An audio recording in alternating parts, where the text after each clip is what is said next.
ప్రభువైన యేసుక్రీస్తు దివ్యనామం పేరట మీ అందరికీ షలోం. బాగున్నారా? దేవుడు మనల్ని కనికరించి మరో అద్భుతమైన దినం ఇచ్చాడు. ఈ అద్భుతమైన దినాన్ని ప్రార్థనతో ప్రారంభిద్దాం రండి. పరిశుద్ధుడైన తండ్రి, మమ్మల్ని బహుగా ప్రేమించి కనికరించి కాపాడి నాయన చక్కని విశ్రాంతినిచ్చి ఈ సమయంలో నీతో మొదటి గడియ గడపడానికి మాకిచ్చినటువంటి నాయన అద్భుతమైన సమయాన్ని బట్టి మీకు వందనాలు.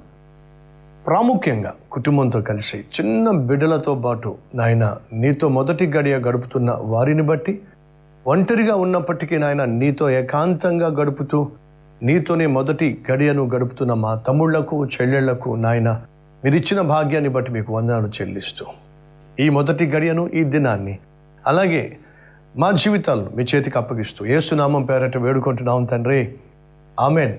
దేవుడు మనకు అనుగ్రహించిన అద్భుతమైన మొదటి గడియను బట్టి, ఈ శ్రేష్టమైన దినాన్ని బట్టి ప్రభువును ప్రస్తుతిద్దాం రండి. ఒక కీర్తన ద్వారా అందరూ కలిసి పాట పాడండి. ఉత్సాహంగా ఉజ్జీవంగా చప్పట్లు కొడుతూ దేవుణ్ణి కీర్తిద్దాం రండి.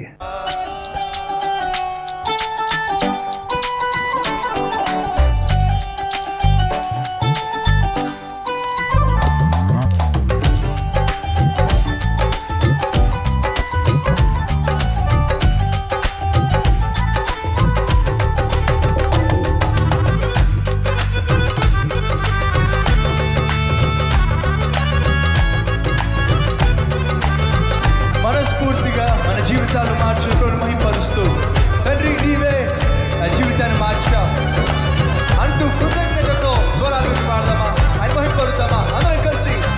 నీవేగా యేసు, నీవేగా, నీవేగా క్రీస్తు, నీవేగా, నీవేగా యేసు, నీవేగా, నీవేగా క్రీస్తు, నీవేగా.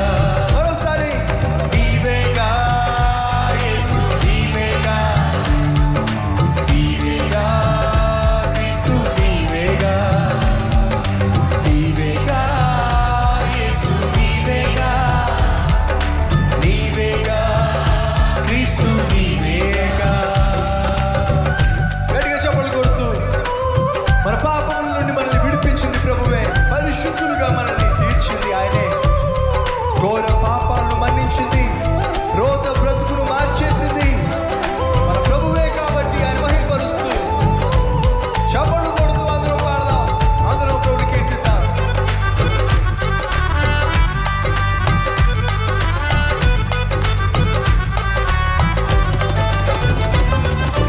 పాపము నుండి విడిపించినది నీవేగా, పరిశుద్ధునిగా నన్ను మార్చినది నీవేగా, పాపము నుండి విడిపించినది నీవేగా, నీవేగా పరిశుద్ధునిగా నన్ను మార్చినది నీవేగా.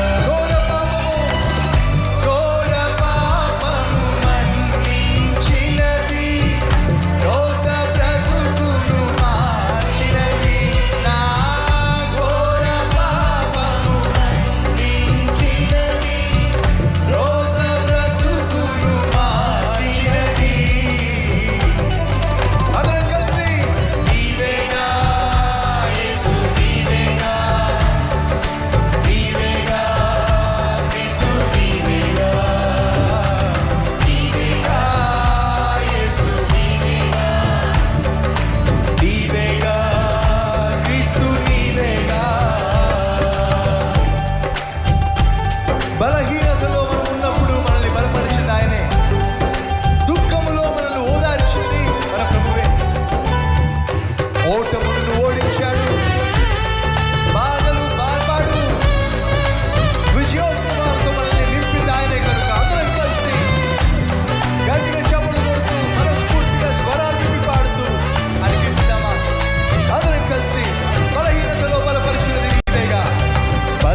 నీవేగా యేసు నీవేగా, నీవేగా క్రీస్తు నీవేగా. స్వరాలు విప్పి నీవేగా యేసు నీవేగా, నీవేగా క్రీస్తు నీవేగా, నీవేగా నీవేగా యేసు యేసు నీవేగా. ప్రతి ఒక్కరూ నీకు జగతిగా నీవేగా నీవేగా యేసు యేసు నీవేగా, మళ్ళీ నీవేగా నీవేగా యేసు యేసు నీవేగా, నీవేగా నీవేగా యేసు యేసు నీవేగా, నీవేగా నీవేగా యేసు యేసు నీవేగా.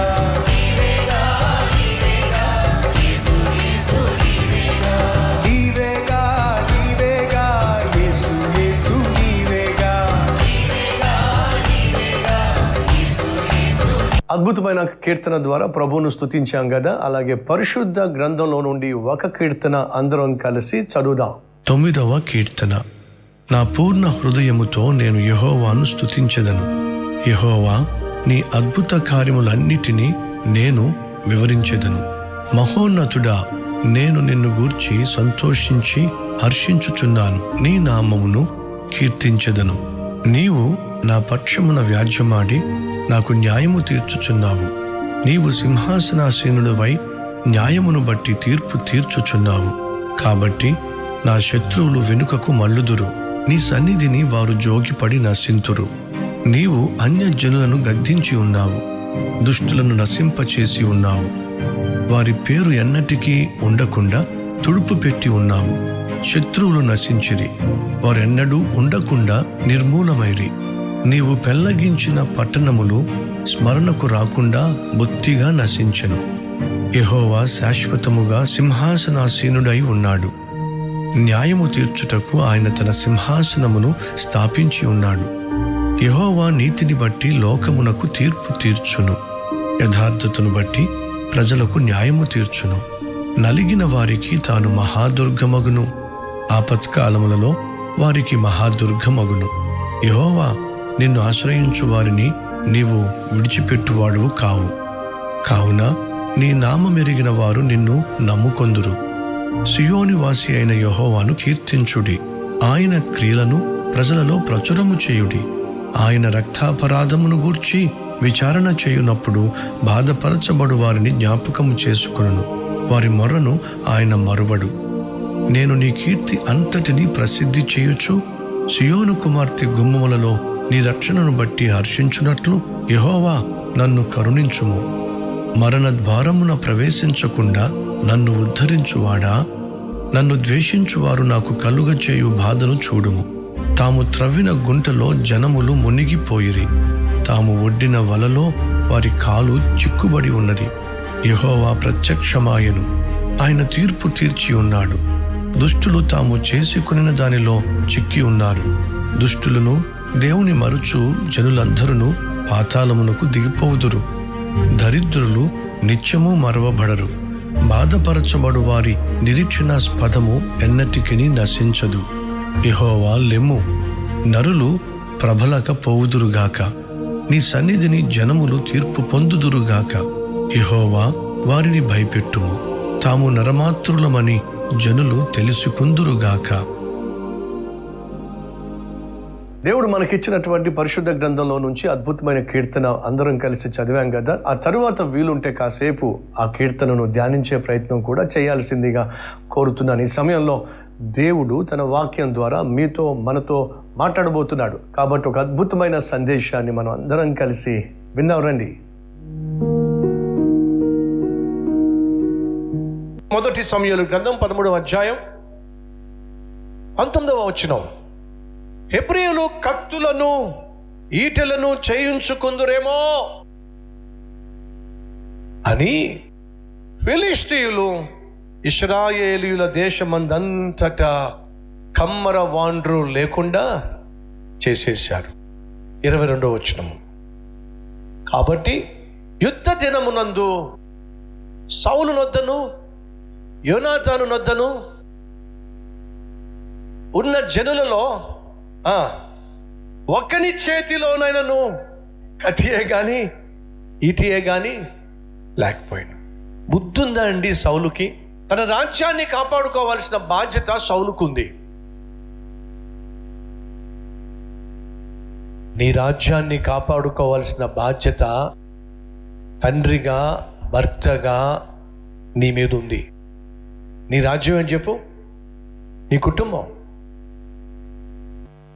ఇంటిని వెలిగించే దీపముగా ఉన్న ఇల్లాలో నీ ఇల్లే నీ రాజ్యం, బిడ్డలే నీ ప్రజలు, తమ్ముళ్ళు చెల్లెళ్ళం, మీకంటూ మీ కుటుంబమే ఒక రాజ్యం.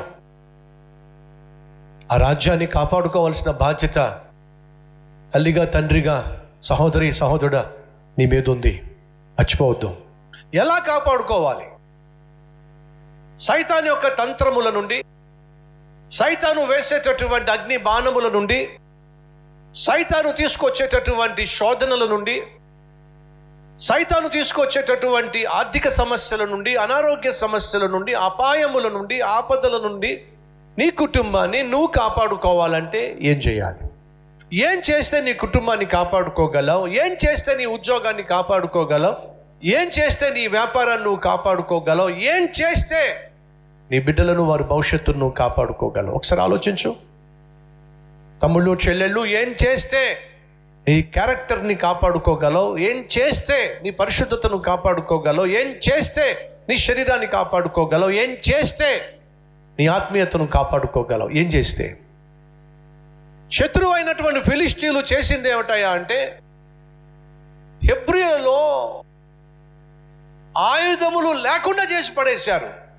ఆయుధములే లేకపోయినట్లయితే యుద్ధానికి ఏం చేస్తామండి? శత్రువు అమాంతంగా రాజ్యం మీదకి వచ్చేసినప్పుడు అక్కడ ఉన్నటువంటి సైనికుల చేతుల్లో కత్తులు లేకుండా, బల్లెములు లేకుండా ఏ విధంగా యుద్ధానికి వెళ్ళి గెలుస్తారో అర్థమవుతుందా? సైతాన్ యొక్క ఎత్తుగడ ఏమిటి?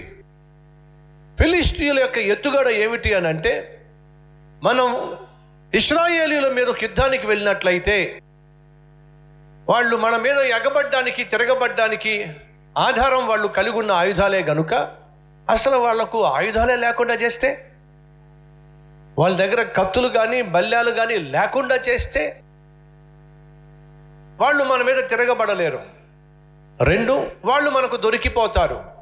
3, వాళ్ళు మనకు దాసోహం అయిపోతారు. 4, వాళ్ళ రాజ్యాన్ని మనం స్వతంత్రించుకోవచ్చు. 5, వాళ్ళకున్న సమస్తాన్ని మనం స్వాధీనపరచుకోవచ్చు. అది సైతాన్ యొక్క ఎత్తుగడ, అది ఫిలిష్తీయులకు ఎత్తుగడ. ఇశ్రాయేలీలను బందీలుగాను, బానిసలుగాను చేసుకొని వారు కలిగి ఉన్న భాగ్యం అంతటిని కూడా అనుభవించాలి నాశించేటటువంటి ఫిలిష్తీయులు వేసిన ఎత్తుగడ ఏమిటి అని అంటే, హెబ్రీయుల దగ్గర కత్తులు లేకుండా చేశారు, ఆయుధములు లేకుండా చేశారు. యుద్ధ దినమందు ఒక్క యోనాతాన్ దగ్గర, ఒక్క సౌలు దగ్గర తప్ప ఎవరి దగ్గర ఆయుధాలు లేవు. ఇది సైతాను యొక్క ఎత్తుగడ. ఆత్మీయ జీవితంలో నీ మీద సైతాను వేసేటటువంటి అగ్ని బాణాలను, ఈ ఆత్మీయ యాత్రలో నీ కుటుంబం మీద సైతాను చేసేటటువంటి దాడులను, తీసుకొచ్చేటటువంటి అపాయాలను, ఆపదలను మనం ఎదుర్కోవాలి అని అంటే మనం కలిగి ఉండాల్సినటువంటి ఆయుధం ఏమిటి చెప్పండి? గడి చెప్పండి. దేని ద్వారా మనం సైతాన్ని ఎదుర్కోగలం? దేని ద్వారా మనం సైతాన్ని బంధించగలం? దేని ద్వారా సైతానును మనం లోపరుచుకోగలం? చెప్పండి గట్టిగా. ప్రార్థన. మళ్ళా మీకు జ్ఞాపకం చేస్తున్నాను, మీలో ఎవరికైనా సైతాన్ అంటే భయం ఉందా? భయం ఉందా? నాకు అసలు దెయ్యాలంటే భయమే లేదు అన్ను ఒకవేళ చెప్తున్నావు అనుకో, అదేమాత్రం గొప్పతనం కాదు. కానీ ఏది గొప్పతనమో తెలుసా? నువ్వంటే దెయ్యం భయపడాలి, అది గొప్పతనం. నువ్వంటే సైతాను భయపడాలి. అడుగుతున్నాను, ఏ రోజైనా నిన్ను చూసి సైతాను భయపడిన సందర్భం ఏదైనా ఉందా? ఒకసారి ఆలోచించు. ఏ రోజైనా నిన్ను చూసి సైతాను భయపడిన సందర్భం ఉందా? ఆలోచించు. ఓ భక్తుడు సెలవిచ్చాడు, సైతాను ఎప్పుడైనా భయపడిన సందర్భం ఉంది అని అంటే, ఒక నిజమైన క్రైస్తవుడు మోకాళ్ళ మీద కనిపించినప్పుడు సైతాను భయపడతాడో. సైతాను తలపెట్టినటువంటి ప్రతి ఆపదను, అపాయాన్ని ఎదుర్కోగలిగింది, జయించగలిగింది ఒకే ఒక్కటి. అదేమిటయ్యా అంటే ప్రార్థన జీవితం. నేను హైదరాబాద్ వచ్చిన తొలి సంవత్సరాల్లో చందానగర్లో కల్వరీ హౌస్ అని చెప్పి ఒక హౌస్ని రెంట్కి తీసుకున్నాం. బయట కల్వరీ హౌస్ అని చక్కగా రాసి ఉంటుంది. అది ఎంట్రన్స్ మాట. దాని ఆ లోపలికి వెళ్ళినప్పుడు అక్కడ నాకు గది ఉంటుంది. ఆ గదిలో నుండి నేను బయటకు వచ్చేటప్పుడు ఒక మాట రాసుంటుంది కాదు, రాయించుకున్నా. కావాలని ఒక పెయింటర్ని పిలిపించి నేను చక్కగా రాయించుకున్నా. Do not go into battlefield without weapon అని రాయించుకున్నా. యుద్ధ భూమిలోనికి ఆయుధము లేకుండా వెళ్ళదో అని రాయించుకున్నా. మీకు ఏమర్థమైంది చెప్పండి? యుద్ధ భూమిలోనికి ఆయుధము లేకుండా వెళ్ళొద్దు అని నేను అక్కడ రాయించుకున్నాను. మీకేమర్థమైంది చెప్పండి? యుద్ధ భూమి అని అంటే చెప్పండి, పాపిష్టి ప్రపంచం. ప్రొద్దుట లేచి నువ్వు యుద్ధ భూమిలోకి వెళ్ళబోతున్నావు అంటే ప్రమాదకరమైన పాపిష్టి ప్రపంచంలోనికి నువ్వు వెళ్ళబోతున్నావు. ఆయుధము లేకుండా వెళ్ళొద్దు అంటే అర్థం ఏమిటి? ప్రార్థన లేకుండా వెళ్ళొద్దు. నా గదిలోని నేను బయటకు వెళ్తూ ఆ వాక్యం రాయించుకున్నాను పిలిపించి. ఎందుకంటే ఒకవేళ ప్రార్థన లేకుండా, ఒకవేళ నేను ఆయుధము లేకుండా బయటికి వెళ్తే గెలుస్తానంటారా, ఓడిపోతానంటారా? గడి చెప్పండి. ఓడిపోతాం. ప్రార్థన లేకుండా ఒకవేళ నువ్వు యుద్ధంలోకి వెళ్తే ఓడిపోతావు. అదే కదండి ఆ రోజు ఫిలిష్తీయులు చేసింది. హెబ్రీల దగ్గర ఆయుధములు లేకుండా చేసి పడేశారు. ఫలితం ఏమిటి? ఓడించాలి. శత్రువులుగా భావిస్తున్నటువంటి హెబ్రీలను ఓడించాలి అంటే ఒకే ఒక్క మార్గం, ఆయుధం లేకుండా చేయాలి. నిన్ను నన్ను ఓడించాలి అని సైతాను తహతహలాడుతున్నప్పుడు వాడు ఓడించే ప్రక్రియలో నీకు నాకు మనకు లేకుండా చేయాలనుకుంటుంది. ఏంటి చెప్పండి? ఆయుధాలు లేకుండా చేయాలి. ఏమిటి ఆయుధం? ఆయుధాలు చెప్పండి. ప్రార్థన బహుబలమైన ఆయుధం. 2 వాక్యము, ఖడ్గము అని బైబిల్ సెలవిస్తుంది. వాక్యము, ఖడ్గము. వాక్యం లేకుండా చేయాలి, ప్రార్థన లేకుండా చేయాలి, విశ్వాసం లేకుండా చేయాలి. ఇది సైతాన్ యొక్క ఎత్తుగడ. ఈరోజు మనలో చాలామంది ఓడిపోతున్నారు. ఆత్మీయంగా ఓడిపోతున్నారు, పరిశుద్ధతలో ఓడిపోతున్నారు, తలంపులలో ఓడిపోతున్నారు, చూపుల్లో ఓడిపోతున్నారు, మాటల్లో ఓడిపోతున్నారు, చేసే పనులలో, ప్రయత్నాల్లో ఓడిపోతున్నారు. ఉద్యోగంలో చేయాల్సినటువంటి బాధ్యతల్లో ఓడిపోతున్నారు. సరిగా ఉద్యోగం చేయలేకపోతున్నారు, ఓడిపోతున్నావు. సరిగా నువ్వు సంపాదించలేకపోతున్నావు, ఓడిపోతున్నావు. నీ ప్రయత్నాలు ఎక్కడ విజయం సాధించలేకపోతున్నావు, ఓడిపోతున్నావు. ఒక ఇల్లాలిగా నువ్వు నీ బాధ్యతలు సరిగా నిర్వర్తించలేక ఓడిపోతున్నావు. ఒక తల్లిగా నీ బిడ్డలను సరిగా పెంచలేక ఓడిపోతున్నావు. ఒక తండ్రిగా, ఒక భర్తగా నీ బాధ్యతలను సరిగా నిర్వర్తించలేక, కుటుంబాన్ని పోషించలేక ఓడిపోతున్నావు. ఓడిపోతున్నావు, ఓడిపోతున్నావు, ఓడిపోతున్నావు. ఎందుకు ఓడిపోతున్నావు చెప్పు? ఆయుధం లేకుండానే నువ్వు లోకంలోకి అడుగు పెడుతున్నావు. ప్రార్థన అనేటటువంటి ఆయుధం లేకుండా, వాక్యము అనేటటువంటి ఖడ్గం లేకుండా సైతాన్ని ఎదుర్కోవాలని ప్రయత్నం చేస్తున్నావు, ఓడిపోతున్నావు. మళ్ళా చెప్తున్నా, సైతాన్ని ఎవ్వటికీ భయపడ్డు. ఒక్క మోకరించు క్రైస్తవునికి తప్ప. అడుగుతున్నా, నువ్వు మోకరించే క్రైస్తవుడివేనా? మోకరించి ప్రార్థించే క్రైస్తవుడివేనా? ఒక్కసారి ఆలోచించు. ఒకవేళ నువ్వు మోకరించి ప్రార్థించే క్రైస్తవుడివి, క్రైస్తవురాలివి కాకపోతే ఓడిపోతావు. ఉద్యోగంలో ఓడిపోతావు. తండ్రిగా, భర్తగా నీ బాధ్యతలు నిర్వర్తించడంలో ఓడిపోతావు. ఇల్లాలిగా, తల్లిగా నీ బిడ్డలను పెంచే విషయంలో ఓడిపోతావు. కుటుంబాన్ని కట్టుకునే విషయంలో ఓడిపోతావు. ఇచ్చిన ఉద్యోగాన్ని కాపాడుకునే విషయంలో ఓడిపోతావు. ఇచ్చిన సేవను, ఇచ్చిన బాధ్యతను నిర్వర్తించటంలో నువ్వు ఓడిపోతావు. అలా ఓడిపోవడం వల్ల నువ్వు ఒక్కడవే కాదు నష్టపోయేది, సౌలు ఒక్కడే కాదు నష్టపోయింది, దేశమంతా ఫిలిష్తీయుల చేతికి బానిసలుగా అప్పగించబడింది. సంగమా, నీ కుటుంబం అంతా సైతాను చేతిలో పడ్డం క్షేమం కాదు. సహోదరి సహోదరులు, మన మీద ఆధారపడినటువంటి మన కుటుంబం సాతాను చేతులు బానిసలు కాకుండా ఉండాలి అని అంటే ఎదుర్కోవాలి. నువ్వు సైతానును భయపెట్టేటటువంటి స్థానానికి నువ్వు చేరాలి. ఆ రోజు సౌలు తన రాజ్యాన్ని కాపాడుకోలేకపోయాడు, రాకుమారులైనటువంటి తన బిడ్డలను కూడా కాపాడుకోలేకపోయాడండి. సౌలు యొక్క అవిధేయతను బట్టి, సౌలు యొక్క ఆత్మీయ హీనత్వాన్ని బట్టి, సౌలు యొక్క అవివేకాన్ని బట్టి రాజ్యం కోల్పోయాడు, బిడ్డలను కూడా కోల్పోయాడు. జాగ్రత్త. ఈరోజు మన జీవితంలో ఆయుధాలు కరువు అవుతున్నాయి అంటే ఏ ఆయుధం చెప్పండి? ప్రార్థన అనే ఆయుధము మన జీవితంలో కరువు అవుతుందంటే మనం ఓడిపోవడానికి సిద్ధమవుతున్నాం. మనం కలిగి ఉన్న ఆశీర్వాదాలు కోల్పోవడానికి సిద్ధమవుతున్నాం.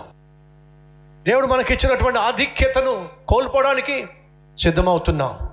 సంగమా, సేవక సమూహమా, సమాజమా, అడుగుతున్నాను, ఈరోజు నిన్ను చూసి సైతాను భయపడే ఆత్మీయత కలిగి ఉన్నావా, లేక సైతానును చూసి నువ్వు భయపడే ఆత్మీయ హీనత్వం కలిగి ఉన్నావా? నిన్ను నాశనం చేసే ముందు సైతాను చేసే పనేంటో తెలుసా? నీ జీవితంలో ప్రార్థన లేకుండా చేస్తాడు. నిన్ను నాశనం చేసే ముందు సైతాను చేసే పనేంటో తెలుసా? దేవుని వాక్యం పట్ల నీకు శ్రద్ధ లేకుండా చేస్తాడు. నిన్ను నాశనం చేసే ముందు సైతాను చేసే పనేంటో తెలుసా? నీలో ఆత్మీయత లేకుండా చేస్తాడు. ఒకవేళ ఈరోజు నీ జీవితంలో ఆత్మీయత కరువైనా, ప్రార్థన కరువైనా, వాక్య ధ్యానము కరువైనా, సైతాను నీ మీద దాడి చేయబోతున్నాడు. ఏ కోణంలో దాడి చేయబోతున్నాడో తెలియదు కానీ వాడు ఖచ్చితంగా నీ మీద, నీ కుటుంబం మీద దాడి చేయబోతున్నాడు. ఆ రోజు రాకుండా ఉండాలంటే ఈరోజు ఉన్న ఫలాన మోకరించి ప్రభు సన్నిధిలో ప్రార్థన చేద్దామా? సంగమా, మన లోపాన్ని సరిచేసుకుందాం.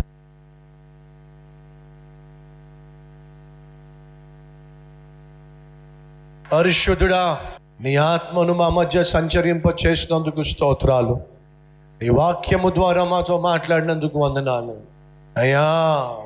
ప్రతి ఒక్కరిని నాయన నీ ఆత్మతోనూ సత్యముతోనూ వాక్యతోనూ నింపినందుకు వందనాలు. ఆ లోపాలు మాకు తెలియచేశాం. అన్నిటికంటే బహు విలువైంది ప్రార్థన. ప్రార్థించకుండా నీ సహాయం తీసుకోకుండా మేము సాధించగలిగింది ఏమీ లేదు. నాయన అడుగుతున్నానయ్యా, మోకాళ్ళ మీద పడి ఎదిగే జీవితం మాకు దయచేయి. మోకాళ్ళ మీద పడి ఒదిగే జీవితం మాకు దయచేయి. మోకాళ్ళ మీద పడి అభివృద్ధిని చూసే జీవితం దయచేయి. మోకాళ్ళ మీద పడి సైతాను యొక్క తంత్రాలను లయపరిచే జీవితం మాకు దయచేయి. మోకాళ్ళ మీద పడి ఆ కుటుంబం చుట్టూ కంచె వేసుకునే జీవితం మాకు దయచేయి. మోకాళ్ళ మీద పడి నీకు సాక్షులుగా బలమైనటువంటి సాధనాలుగా జీవించే జీవితం మాకు దయచేయి. మోకాళ్ళ మీద పడి నిన్ను సేవించే, నీ సేవ చేసే నాయన జీవితం మాకు దయచేయి. ప్రార్థన చేసేవాడికి తప్ప మరెవ్వడికి సైతాను భయపడ్డు. మేము ఏమైనా సరే. కాబట్టి నాయన ప్రార్థించే ఆత్మ మరింతగా మాకు దయచేయి. అందరి ప్రార్థనలు ఆలకించి అద్భుతమైన జవాబులు అనుగ్రహించి మా జీవితాలను ఉద్ధరింప చేయబోతున్నందుకు నీకు వందనాలు, స్తుతులు, స్తోత్రాలు చెల్లిస్తున్నా. యేసు నామం పేరట వేడుకుంటున్నాం తండ్రి, ఆమేన్. దేవునికి మహిమ కలుగును గాక. చక్కని సందేశం మనం విన్నాం. అలా వినడం వల్ల మన విశ్వాసం అభివృద్ధి చెందుతుంది. ఎప్పుడైతే వాక్యము మన జీవితంలో, హృదయంలో విశ్వాసాన్ని పెంపొందిస్తుందో, ఆ వాక్యము ఇచ్చిన విశ్వాసంతో మనం కలిసి మన జీవితంలో ఉన్నటువంటి అవసరాలను గూర్చి ప్రభు సన్నిధిలో ప్రార్థన చేస్తే దేవుడు ఖచ్చితంగా జవాబు ఇస్తాడు. ఈరోజు మనం చేయబోతున్న ప్రార్థన దేవుడు ఆలకించబోతున్నాడు. సంగమా, నేను ప్రార్థన చేస్తున్నప్పుడు నాతో పాటు ప్రతి ఒక్కరు కూడా ప్రార్థనలో ఏకీభవించాలి. మౌనంగా ఉండడం అది ఏకీభవించడం కాదు. నాతో పాటు మీరు కూడా నోరు తెరిచి ఎలుగెత్తి నేను చేస్తున్న ప్రార్థనే మీరు కూడా రిపీట్ చేయండి. ఆ ప్రార్థన మీ సొంతం చేసుకోండి. అలాగే విశ్వాసంతో ఉజ్జీవంగా ప్రార్థన చేసే ప్రయత్నం చేయాల్సిందిగా కోరుతున్నాను. రైట్, ప్రతిరోజు మనం ఒక్కొక్క అంశం కోసం ప్రార్థన చేస్తున్నాం. నిన్నటి దినాన కుటుంబం కోసం ప్రార్థన చేస్తున్నప్పుడు కుటుంబంలో ప్రేమ ఉండాలని, ప్రార్థన ఉండాలని, పరిశుద్ధత ఉండాలని, ప్రశాంతత ఉండాలని ఎలా ప్రార్థన చేశామో ఈరోజు ఆర్థికంగా మనం బలంగా ఉండాలని ప్రార్థన చేయబోతున్నాం. సాధారణంగా మనం చేసిన అప్పుల వల్ల ఆర్థిక సమస్యలు వస్తాయి. అదే సమయంలో కొన్ని సందర్భాల్లో మనకు రావాల్సినటువంటి ఆస్తులు మనకు రాకపోవడం వల్ల ఆర్థిక సమస్యలు వస్తాయి. ఇంకొన్నిసార్లు మనకున్న అవసరాలు పెరిగిపోవడం వల్ల ఆర్థిక సమస్యలు వస్తాయి. మరికొన్ని సందర్భాల్లో అద్దె ఇల్లు వల్ల సమస్యలు వస్తాయి. అద్దె ఇల్లు ఉందని, ఆ అద్దె ఇంట్లో సరైన సౌకర్యాలు లేవని మనం సాధారణంగా ఒక సొంత ఇల్లు కోసం ప్రయత్నం చేసే ప్రక్రియలో అప్పులు చేసేస్తాం. అనగా ఆర్థిక సమస్యలకు ప్రధాన కారణము మనం చేసిన అప్పులు, లేదా రావాల్సినటువంటి న్యాయంగా రావాల్సిన ఆస్తి మనకు రాకపోవడం వల్ల ఆర్థిక సమస్యలు, లేదా అవసరాలు పెరిగిపోవడం వల్ల ఆర్థిక సమస్యలు, లేదా అద్దెంట్లో ఉండలేకపోతున్నామని చెప్పి ఒక మంచి ఇల్లు కావాలని ఆశపడి మన స్తోమతకు మించి ఇల్లు కొనుక్కునే ప్రయత్నం చేసి అప్పులు చేయడం వల్ల వచ్చే ఆర్థిక సమస్యలు, లేదా అనారోగ్య సమస్యల వల్ల వచ్చే ఆర్థిక సమస్యలు ఏదైనప్పటికీ ఆర్థికంగా ఇబ్బందులు గుండా వెళుతున్నటువంటి సహోదరి సహోదరులు మనం అందరం కలిసి ఈరోజు ఆర్థిక సమస్యలలో దేవుడు కలుగ చేసుకొని మనలను ఆర్థిక ఇబ్బందుల్లో నుంచి, అప్పులలో నుండి ప్రభువు బయటికి తీసుకొచ్చులాగున కలిసి ప్రార్థన చేద్దాం. రండి, మొదటిగా ఆర్థికంగా దేవుడు మనల్ని బలపరచులాగున ప్రార్థన చేద్దాం. పరిశుద్ధుడు అయిన తండ్రి, ఈ లోకంలో మొదటిగా మాకు కావాల్సింది ఆత్మీయ బలం, రెండోదిగా కావాల్సింది ఆరోగ్య బలం, మూడోదిగా కావాల్సింది ఆర్థిక బలం. నాయన, ఈరోజు ఎవరెవరైతే ఈ ప్రార్థనలో ఏకీభవిస్తున్నారో కుటుంబ పోషణ కోసం ఏదో ఒక కష్టపడి పనిచేసుకుంటున్నారు. నాయన, కొంతమంది తమ వృత్తిలో కష్టపడుతున్నారు, ఉద్యోగంలో కష్టపడుతున్నారు, వ్యవసాయంలో కష్టపడుతున్నారు, వ్యాపారంలో కష్టపడుతున్నారు. కష్టపడి నాయన కుటుంబాన్ని పోషించుకునే తమ ప్రయత్నం వాళ్ళు చేస్తున్నారు. కాబట్టి మొదటిగా మేము చేస్తున్న పనులలో, పడుతున్న కష్టంలో ప్రతిఫలం దయచేయండి. ఆర్థికంగా మమ్మను బలపరచండి. నాయన, అప్పిచ్చువారిగా చేస్తానన్నావు, అడుక్కునేవారిగా ఉండనివ్వను అన్నావు. కాబట్టి నీతో మొదటి గడియ గడుపుతున్న, నిన్ను రక్షకునిగా అంగీకరించి దేవునిగా భావించి నీ మీద ఆధారపడుతున్న, నిన్ను ఆశ్రయిస్తున్న ప్రతి ఒక్కరిని, వారి కుటుంబాన్ని అటు ఆత్మీయంగాను, ఆరోగ్యంగాను, ఆర్థికంగాను నాయన బలపరచు అయ్యా, స్థిరపరచు నాయన. ఎందుకంటే అయ్యా, నీతిమంతులను ఆస్తికి కర్తలుగా చేస్తానన్నావు నాయన. మేము నీ రక్తంలో కడగబడి నీతిమంతులుగా తీర్చబడ్డాం.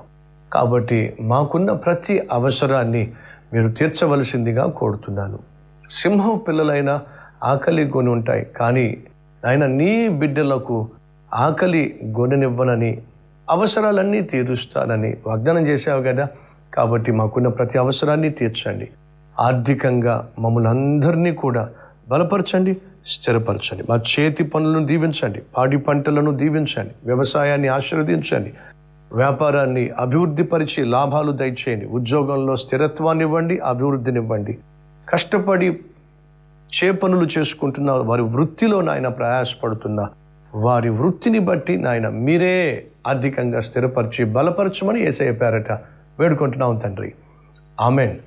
ఆర్థికంగా బలం కోసం, ఆర్థికంగా స్థిరత్వం కోసం మనం అందరం కలిసి ప్రార్థన చేసాం. విశ్వసించండి, దేవుడు మీ ఆర్థిక వ్యవస్థను బలపరిచి స్థిరపరచబోతున్నాడు. ఈ సమయంలో బైబిల్లో నుంచి కొన్ని ప్రశ్నలు, ఆ ప్రశ్నలకు మీరు జవాబిచ్చే ప్రయత్నం చేయండి. కుటుంబంగా ఒకవేళ మీరు ఉన్నట్లయితే ఒకరిని ఒకరు జవాబులు అడగండి. అలాగే తెలిసిన వాళ్ళు వెంటనే జవాబు చెప్పే ప్రయత్నం చేయండి. టైప్ చేయండి. లైవ్లో మీ సమాధానం ఏనా, బీనా, సీనా, డీనా టైప్ చేసి పంపించాల్సిందిగా కోరుతున్నాను.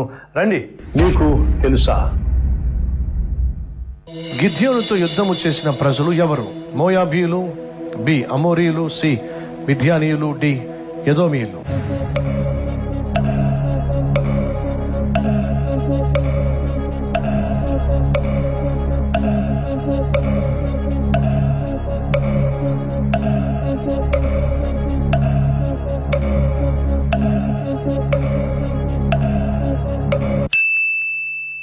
ఆప్షన్ సి మిథ్యానీయులు is the right answer.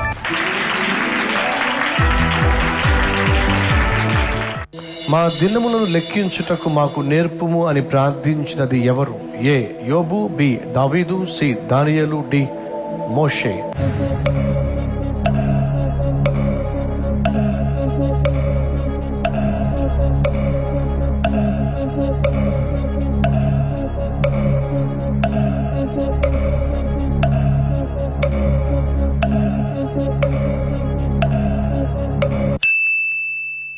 Moshe is right answer. సమయంలో మన విశ్వాసాన్ని మరింతగా బలపరిచే ఒక అద్భుతమైన సాక్ష్యాన్ని వీక్షిద్దాం రండి. అందరికీ శలం. నా పేరు దుర్గండి. చాలా అప్పుల వారంలో కూలిపోయామండి. తట్టుకోలేని స్థితిలో మేము ఉన్నాము. అప్పులలో వచ్చి మమ్మల్ని అయితే ఎంత ఇబ్బంది పెట్టాలంటే అంత ఇబ్బంది పెట్టి అయితే మేము ఉండడానికి కూడా స్థితిలో లేనట్టుగా మమ్మల్ని అంత అలా చేశారు.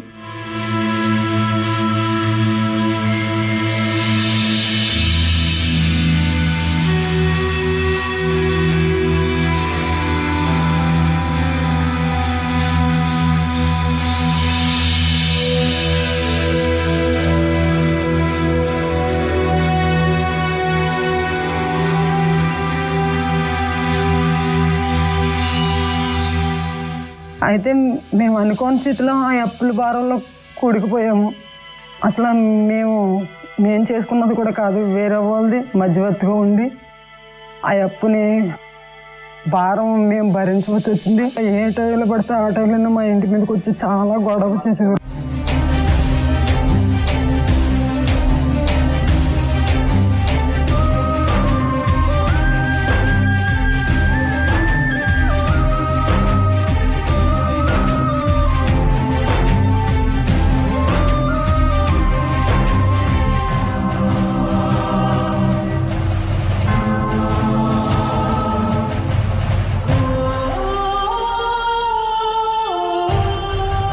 ఆ టైంలో మేము అసలు ఏమనుకునే వాళ్ళంటే ఈయన అన్నారు మనం ఇంకా బతకడం వేస్ట్, ఏదన్నా మందు తాగి కుటుంబం అంతా చనిపోతారు అన్న స్థితికి మేము వచ్చేస్తాం. ఇంకా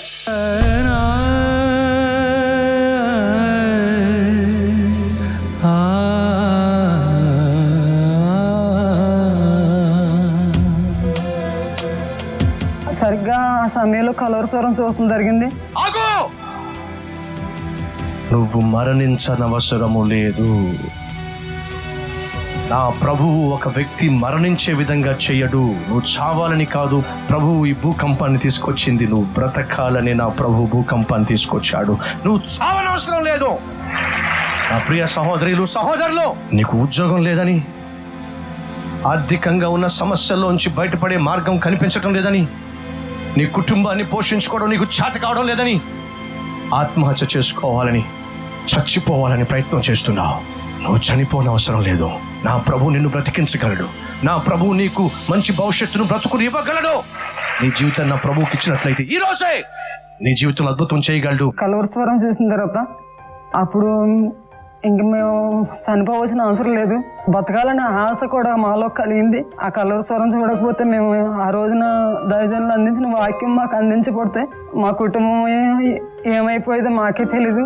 ఆ తర్వాత అనుకోకుండా హైదరాబాద్ వచ్చాము. ఒక సహోదరు ద్వారా కల్వర్ టెంపుల్కి వచ్చాము ఇక్కడికి. అప్పటి నుంచి కుటుంబ సమేతంగా కల్వర్ టెంపుల్ రావడం మొదలుపెట్టాము.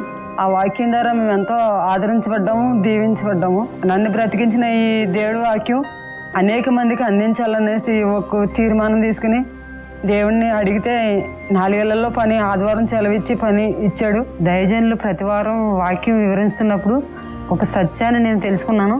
కేవలం మనం సంపాదించుకున్న ఆత్మలే మనతో వస్తాయి. ఆ గొప్ప సత్యం నేను తెలుసుకున్నాను. కాబట్టి కష్టమైనా సరే నన్ను 4 ఏళ్లలో పనిచేసి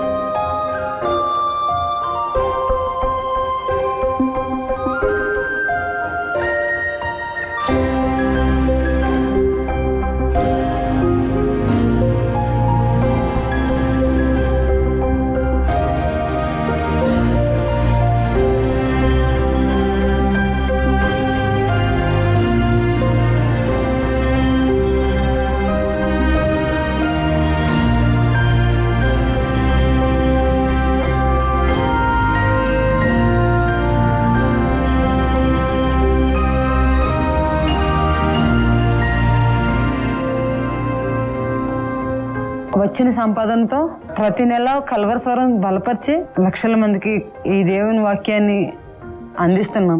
దేవుడు ఎంతో మేలు చేశాడు, మమ్మల్ని ఎంతగానో దీవించాడు దేవుడు. చనిపోవలసిన స్థితిలో ఉన్న నా కుటుంబాన్ని దేవుడు ఎంతో రక్షించి ఈరోజు ఎంతో సంతోషంగా జీవిస్తున్నామంటే అది దేవుడిచ్చిన మహాకృపే. ఎంత గొప్ప సమాధానం ఇచ్చిన యేసయ్యకే మహిమ కలుగును గాక. ఈ సమయంలో మనకున్న ఆర్థిక సమస్యల కోసం ప్రార్థన చేద్దాం. మొదటిగా అప్పుల సమస్య.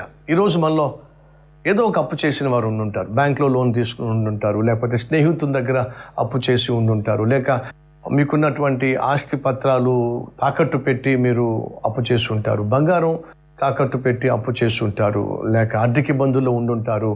రండి ప్రార్థన చేద్దాం. ప్రభువు మనకున్న ఆర్థిక సమస్యల నుంచి, అప్పులలో నుండి విడిపించులాగున.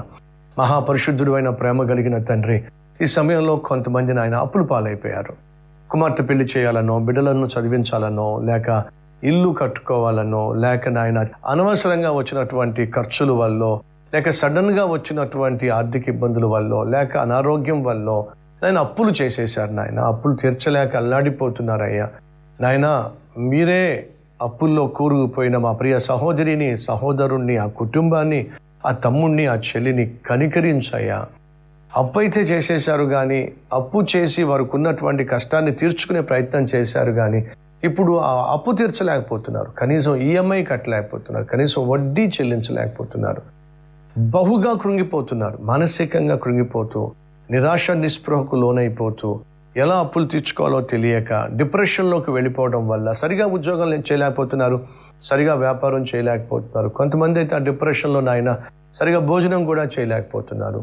ఎవరితో మాట్లాడకుండా ఒంటరిగా ఉండిపోతున్నారు. సెల్ ఫోన్ నాయన స్విచ్ ఆఫ్ చేసేసి నాయన ఒక విధమైనటువంటి నిరాశలోకి వెళ్ళిపోతున్నారు. అప్పులను బట్టి అప్పులు ఎలా తీర్చుకోవాలో తెలియక భార్య బాధపడిపోతుంది, భర్త బాధపడిపోతున్నాడు. ఆ అప్పుల వల్ల నాయన కనీసం ఇంటికి నాయన కావలసిన ఖర్చులు కూడా డబ్బులు ఇవ్వలేకపోతున్నారు. బిడ్డలకు కావలసినటువంటి సరైనటువంటి ఆహారం పెట్టలేకపోతున్నారు.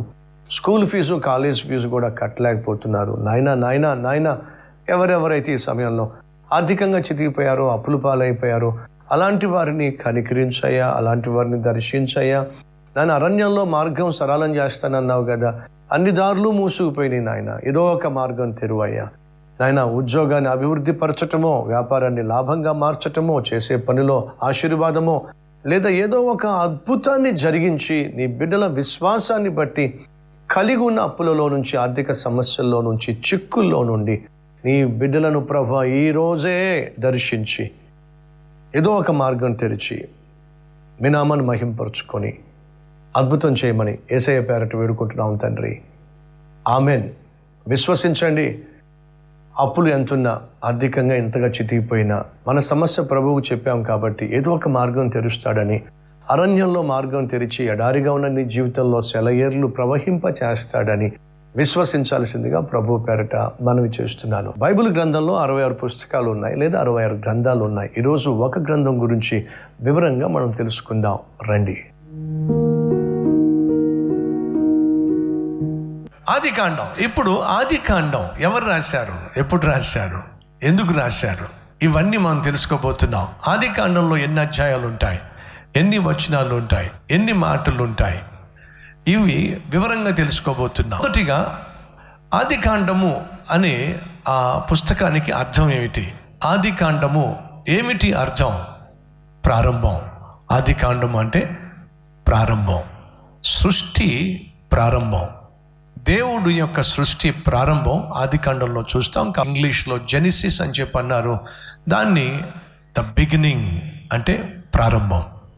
2, ఈ ఆదికాండము అనేటటువంటి గ్రంథాన్ని ఎవరు రాశారు? మోషే రాశాడు. ఇప్పుడు ఈ గ్రంథాన్ని, ఆదికాండాన్ని మోషే ఎప్పుడు రాశాడు? దయచేసి గమనించండి. మోషే అరణ్యములో ఇశ్రాయేలును నడిపిస్తున్న కాలము క్రీస్తు పూర్వము 1450 సంవత్సరాల నుండి 1410 సంవత్సరాల కాలంలో ఇశ్రాయేలీలను అరణ్యంలో నడిపించాడు. అప్పుడే కదా దేవుడు మోషేను ప్రత్యేకంగా పిలిచింది. అప్పుడే కదా దేవుడు మోషేకు ధర్మశాస్త్రాన్ని తెలియచేసింది. కాబట్టి అప్పుడే ఆ కాలంలోనే ఈ 40 సంవత్సరాల అరణ్యంలో ప్రయాణం చేస్తున్నప్పుడే మోషే ఆదికాండాన్ని రాసి ఉండాలి. ఎన్నో గ్రంథం ఇది? బైబిల్లో 66 గ్రంథాలు ఉన్నాయి కదా, మరి ఆదికాండం ఎన్నో గ్రంథం? మొట్టమొదటి గ్రంథం. మరి పాత నిబంధనలో ఎన్నో గ్రంథం? మొట్టమొదటి గ్రంథం. మరి 5 ధర్మశాస్త్ర గ్రంథాల్లో ఆదికాండం ఎన్నో గ్రంథం? మొట్టమొదటి గ్రంథం. సో ఎవరు రాశారో తెలిసింది మనకి, ఎప్పుడు రాశారో తెలిసింది మనకి, అలాగే ఎన్నో గ్రంథమో తెలిసింది. అలాగే ఎన్ని అధ్యాయాలు ఉన్నాయి? ఆదికాండంలో ఉన్న మొత్తం అధ్యాయాలు 50 అధ్యాయాలు. ఎన్ని వచనాలు? 1533 వచనాలు. ఎన్ని మాటలు ఉన్నాయి ఇందులో? 38,267 మాటలు ఈ ఆదికాండంలో ఉన్నాయి. రైట్ ఫ్రెండ్స్, అద్భుతమైనటువంటి పరిశుద్ధ గ్రంథంలో నుంచి ఒక పుస్తకం లేక ఒక గ్రంథం గురించి మనం తెలుసుకున్నాం కదా. ఈ సమయంలో బైబిల్లో నుండి ఊహకందని ఒక వాస్తవాన్ని మీ ముందుకు తీసుకురావాలని ఆశపడుతున్నాం, లేదా ఒక వ్యక్తి జీవితంలో జరిగినటువంటి ఒక అద్భుతాన్ని మీ ముందుకు తీసుకురావాలని ఆశపడుతున్నాం. రండి వీక్షిద్దాం, మన విశ్వాసాన్ని బలపరుచుకుందాం. నేను 20 సంవత్సరాల క్రితం అమెరికా దేశంలో ఒక కాన్ఫరెన్స్లో వాక్య పరిచర్య చేయడానికి వెళ్ళాను.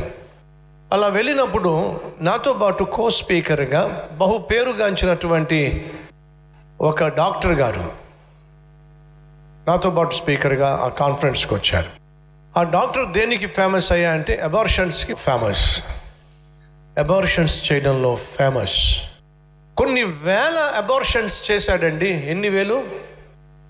కొన్ని వేల అబార్షన్స్ చేశాడు. ప్రతి బుధవారం మధ్యాహ్నం ఒక తల్లి అపాయింట్మెంట్ తీసుకొని ఆ డాక్టర్ గారిని కలుస్తుంది. అమ్మ చెప్పండి, ఏంటి మీ అనారోగ్యం? నా ఆరోగ్యం బాగుందయ్యా. మరి ఎందుకని డాక్టర్ గారిని కలవడానికి వచ్చారు? మీకు ఒక విషయం చెప్పాలి. ఏం చెప్పాలి? యేసుక్రీస్తు జీవాన్ని ఇచ్చేవాడు. తెలుసో తెలియకో ఆ జీవాన్ని చంపేస్తున్నావు నువ్వు. దయచేసి అబార్షన్స్ చేయొద్దయ్యా. యేసుక్రీస్తు ఈ లోకానికి వచ్చింది మనిషి బ్రతకాలి అని చెప్పి, శాశ్వతంగా బ్రతకాలి అని చెప్పి ఈ లోకానికి వచ్చి ఆయన తన ప్రాణం పెట్టాడయ్యా. నీకోసం కూడా ప్రాణం పెట్టాడు. ఏ దేవుడైతే నీకోసం ప్రాణం పెట్టి నేను ప్రాణంగా ప్రేమించాడో ఆ దేవుని యొక్క చిత్తానికి వ్యతిరేకంగా ప్రాణం తీస్తున్నావేంటయ్యా? దయచేసి అబార్షన్స్ చేయొద్దయ్యా. నన్నేం చేయమంటావు? వాళ్ళు వస్తున్నారు, బిడ్డ నాకు అవసరం లేదంటున్నారు, అబార్షన్ చేయమంటున్నారు, నేను చేస్తున్నాను. వాళ్ళు ఏదో అబార్షన్ చేయమన్నారని చెప్పి నువ్వు చేసేస్తున్నావు, అది కరెక్టే. కానీ వాస్తవంగా నువ్వు చేస్తుంది అని తెలుసా? చంపేస్తున్నావు. బిడ్డ పుట్టకుండా నేను చంపేస్తున్నావు. దయచేసి అబార్షన్స్ చేయొద్దయ్యా. నిన్ను జీవింప చేయాలని నీకోసం ప్రాణం పెట్టిన యేసయ్యని నమ్ముకోయా. ఆమె చెప్తున్న మాట అధిక ప్రసంగంగా అనిపించింది. అయిపోయిందమ్మా, నేను చెప్పాలనుకుంటే నీకు చెప్పానయ్యా, నీ ఇష్టం, వెళ్ళండి. మళ్ళా బుధవారం వస్తే ఖచ్చితంగా ఆమె మళ్ళీ వెళ్ళి టోకెన్ తీసుకొని చెల్లించాల్సిన ఫీజు చెల్లించి మళ్ళీ బుధవారం వెళ్ళి, ఈరోజు ఎందుకు వచ్చారు మీరు? ఒక మాట చెప్పాలని వచ్చాను. మళ్ళీ ఏమిటి? నీకోసం ప్రాణం పెట్టిన యేసుక్రీస్తు ఇచ్చే జీవాన్ని దయచేసి చంపద్దయ్యా. నువ్వు బ్రతకాలి, నీ కుటుంబం బ్రతకాలి, నీ దగ్గరకు వచ్చేవాళ్ళు బ్రతకాలి. దేవుడు ఆశపడుతున్నాడు. చేసి పినయ్యా. ఎందుకు అస్తమానం ఇలా వచ్చి నన్ను విసిగిస్తావు? నువ్వు విసిగించట్లేదయ్యా. ఒక మంచి మాట చెప్పి వెళ్తున్నాను. 3వ వారం వచ్చింది, మళ్ళీ డబ్బులు కట్టింది, డాక్టర్ని కలిసింది, అదే మాట చెప్పింది. ప్రియ సహోదరి సహోదరులు, 1 నెల కాదు, 1 సంవత్సరం కాదు, నాకు ఎగ్జాక్ట్గా జ్ఞాపకం లేదు, కానీ సుమారు 20 సంవత్సరాలు 30 సంవత్సరాల నుండి ప్రతి బుధవారము ఆమె వెళ్ళి అతనికి సువార్త చెప్పింది. ఆతో పాటు వాక్య పరిచయం చేయడానికి వచ్చినటువంటి వారిలో ఒకడు ఈ డాక్టర్. ఆ డాక్టర్ మాట్లాడుతూ, అయ్యా దయచేసి బిడ్డలను చంపొద్దయ్యా, అది నీకు ఏమాత్రం క్షేమం కాదయ్యా, మాట వినయ్యా. ప్రాణంగా ప్రేమించి నీ కోసం ప్రాణం ఇచ్చిన యేసయ్యను అంగీకరించయ్యా. అప్పుడు ఈ పని నువ్వు చేయవయ్యా. ఎన్నిసార్లు చెప్పినా సరే నువ్వు బ్రతకాలి, నీ బిడ్డ బ్రతకాలి, బిడ్డలు బ్రతకాలి, నీ భార్య, మీరందరూ బాగుండాలి. ఎన్నిసార్లు చెప్పి నేను పట్టించుకోలేదు. ఒకే ఒక్క కొడుకు, ఒకరోజు నేను ఇంట్లోంచి బయటకు వస్తున్నాను, వాడు స్కూల్ నుంచి లోపలికి వస్తున్నాడు. నన్ను చూసి సంతోషంగా డాడీ అంటూ పరుగు పరుగున రోడ్డు దాటుతూ వస్తున్నాడు. నా కళ్ళ ముందే మంతంగా కారు వచ్చింది, నా కుమారుణ్ణి నా కళ్ళ ముందే చంపేసింది. అది చూసినప్పుడు ఫస్ట్ నాకు జ్ఞాపకం వచ్చింది ఏంటి తెలుసా? అయ్యా, బిడ్డలను చంపద్దయ్యా అన్న తల్లి స్వరమే నాకు జ్ఞాపకానికి వచ్చింది. నా బిడ్డ నా కళ్ళ ముందు చచ్చిపోయినప్పుడు, ఆ కారు వచ్చి చంపేసినప్పుడు నా గుండె పగిలిపోయింది. కానీ నేను చేతులారా గర్భములో జన్మించినటువంటి పిల్లలను, తనతో పాటు అబార్షన్స్ చేసేటటువంటి ఇన్స్ట్రుమెంట్స్ ఏమైతే ఉంటాయో, తను వాడేటటువంటి టూల్స్ ఏమైతే ఉంటాయో వాటిని తీసుకొచ్చాడండి.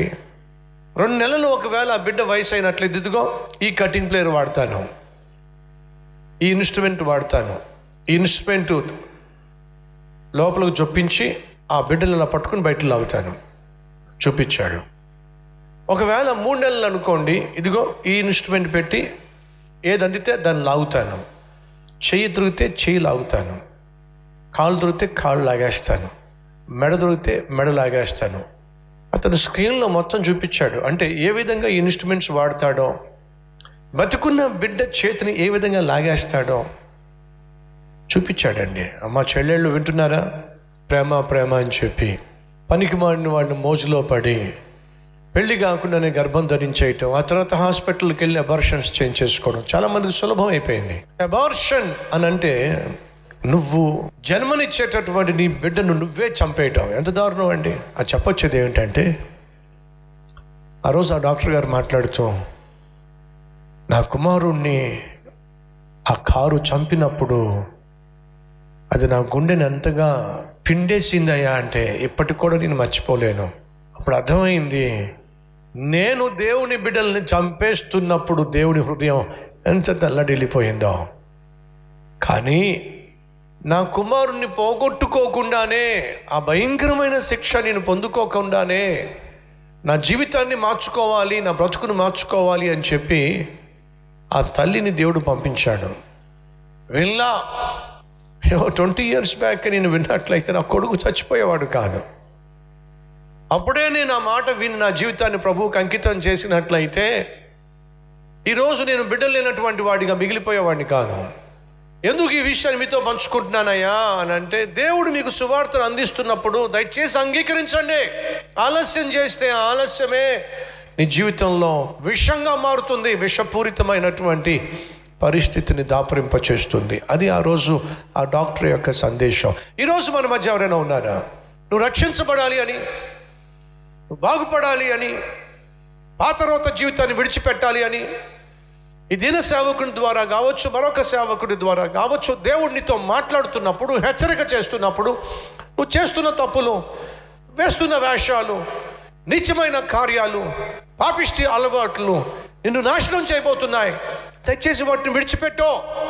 దేవుడు నీకు హెచ్చరిక చేస్తున్నప్పుడు, ప్రకటిస్తున్నప్పుడు ఆ సువార్తను, ఏ సువార్తను నిర్లక్ష్యం చేయకపోతే, సహోదరి సహోదరుడా, తీవ్రమైన మూల్యము చెల్లించక తప్పదు, తీరని నష్టాన్ని చవిచూడక తప్పదు. ఈ సమయంలో పచ్చి నిజాలు, కొన్ని నిజాలు చాలా పచ్చిగా ఉంటాయి, కానీ అవి ఖచ్చితంగా మన జీవితాన్ని ప్రభావితం చేస్తాయి. ఈరోజు మీరు వినబోతున్న పచ్చి నిజం మిమ్మల్ని ఖచ్చితంగా ప్రభావితం చేయబోతుంది. రండి, పచ్చి నిజాలు. ప్రపంచంలో గొప్ప సువార్థికునిగా పేరుగాంచినటువంటి D.L. మూడీ తను ఎక్కడికి వెళ్తే అక్కడ ఆయన ప్రకటించే వాక్యాన్ని విని వేల సంఖ్యలో, లక్షల సంఖ్యలో ఎంతటి పాపిష్టి వాళ్ళైనా సరే వాళ్ళు రక్షించబడుతూ ఉండేవాళ్ళు. కానీ D.L. మూడీ ఎన్నోసార్లు ఏడ్చాడు, కన్నీళ్లు కార్చాడు. దేనికో తెలుసా అండి? తన కుమారుడు రక్షింపబడలేదు అని చెప్పి. D.L. మూడీ గొప్ప సువార్థికుడే కానీ, లోకానికి వెళ్ళి సువార్తను ప్రకటిస్తూ ఉన్నాడు కానీ, ఇంట్లో ఉన్న కొడుకు మాత్రం రక్షించబడలేదండి. ఇంట్లో ఉన్న కుమారుణ్ణి మాత్రం దేవుని సంధికి నడిపించలేకపోయాను అని చెప్పి ఎంత ఏడ్చాడో. బిల్లీ గ్రామ్ ప్రపంచ సువార్థికుడు, మహా గొప్ప సువార్థికుడు, తను సువార్తను ప్రకటిస్తూ ఉన్నప్పుడు, వాక్యాన్ని బోధిస్తున్నప్పుడు, లక్షల సంఖ్యలో ప్రజలు వచ్చి వాక్యాన్ని విని రక్షించబడుతున్నప్పుడు బిల్లీ గ్రాహం యొక్క మనసులో ఎంత వేదనో తెలుసా? ఎందుకని? తన కుమారుడైనటువంటి ఫ్రాంక్లిన్ గ్రాహం ఆ రోజుల్లో దేవునికి విరుద్ధంగా జీవిస్తూ ఉంటే, ఇష్టం వచ్చినట్టుగా తాగి తందనాలు ఆడుతూ ఉంటే బిల్లీ గ్రాహం ఎంత అల్లాడిపోయాడో, ఎంత తల్లడిల్లిపోయాడో. సహోదరి సహోదరులు, దావీదు బహు అద్భుతమైన ఆత్మీయుడు. బైబిల్లో మనం చూస్తాం, యెహోవా హృదయానుసారుడు, అద్భుతమైన ఆత్మీయుడు,